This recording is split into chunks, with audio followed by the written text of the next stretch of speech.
Hi, I'm Rachel Spangler. I'm here to talk to you today about grilled cheeses. If you saw my earlier video, you know that I'm working on a book, or the book is actually in the hands of the publisher right now. It's called Perfect Pairing, and it features a food truck chef that specializes in grilled cheeses. So as part of the promo for that book, as we lead up to its release in July of this year, I'm going to be showing you a couple of the recipes we use in the book. And this one today is the first one that appears in the book, and it's called a wake and bake. You can look at our bacon here. You can see, well, quite frankly, it looks bad, but it's not. It's really good because it has been rubbed in coffee with a paste of brown sugar and molasses. So what we're going to do, fry that up.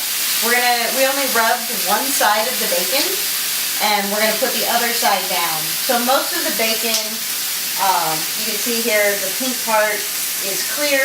We've just sort of stacked the bacon, and the bulk of the rub is going on the fat. So that's where you're going to get the grease of the bacon mixing in with the coffee and the molasses. The goal of this sandwich is to get all of the great flavors of breakfast together. So we've already got the syrup, and we've got bacon, which is the really important part, but we've also got coffee. What we're going to add as this cooks is egg and bread. I've got a good sourdough bread that's got a little bit of a cheesy crust on it, and American cheese, which is a bit of a guilty pleasure for Chef Hallow Ryan in the book. She has to hide her American cheese under the fancier cheeses, but she's adamant that it's the best taste for this breakfast. So we're going to wait for our bacon to cook up nice and crisp, and then we'll show you what comes next. Alright, so we're back. As you can see, the bacon has cooked up. It's nice and crisp. It's going to get even more crisp as it cools off on this plate. The next thing we're going to do is we're going to cook our egg right in the same area where we cooked the bacon. Keep it a nice sandwich size here. Roll it in. And the key with this sandwich is that we want all of the flavors to blend together. So that's the concept behind, go ahead and cook the egg in the bacon grease. You get a little bit of coffee ground on it, that's okay, because all these flavors are going to go together. The other thing that we're going to want to do is just flip the egg for a minute. Don't let it get overcooked, because we want a little bit of that yolk to still be runny, because it's going to, once you cut it in half, it's going to run through and soak into the sandwich. So that's the important key with the egg there. Cook it in the bacon grease and leave it just a little bit runny. Alright, so we've got our egg cooked. I've just flipped it over just a couple seconds ago, and we're going to go ahead and scoop it off now. I'm going to put the bread right in the same spot. At this point, your griddle might be getting kind of hot, so you might want to turn it down. It never hurts to brush it with a little bit of oil, because you've been cooking a lot on it now. We've already got our bacon done, we've got our egg done, and now we're toasting. We're going to toast both sides, like the pros do. We're going to toast both sides of the sourdough bread. Now, a lot of people believe that sourdough bread is the absolute best kind of bread to use. I think it depends on the sandwich you're making, but the sourdough definitely has its pluses. One is that it holds up very well. Two, it's got a distinctive flavor. The bread is actually going to add something to the taste of the sandwich. And three, if you let it sit for a couple days, if you don't use really fresh stuff, but maybe sort of the back end of the sourdough, it's going to get really, really crisp. If you use it when it's too fresh, if you use any bread when it's too fresh, you run the risk of the bread absorbing all of the butter. But you don't have to worry about that as much here.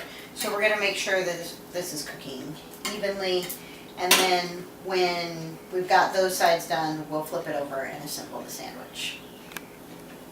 Alright, for our last step here, we're going to go ahead and flip the bread over and As you can see, it's nice and golden. We're going to layer our bacon on.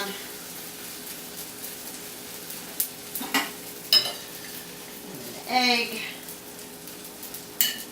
Then we've got our good melty American cheese that we're going to stack on the top. I like to put the cheese on the top so it sort of runs down over everything else. Make sure we get cheese on all the places. And then, make sure that matches up and flip it over. Alright, so our sandwich is assembled. The last thing we have to do is let it cook. So as I mentioned before, this is called the Wake and Bake. This is the sandwich that our chef, Hal O'Ryan, is working on. She hasn't perfected it yet, but she's working on it in the very first scene of the book. So even from the very minute that you open up The Perfect Pairing, which you're going to open up because you're going to buy it, this is what she's going to be working on. And if you want, you can work on it yourself before then and try it out. So you won't just have to rely on the description in the book.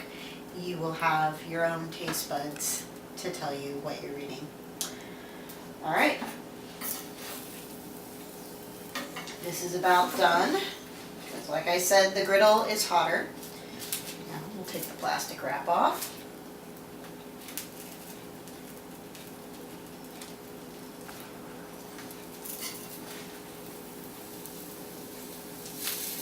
Yeah.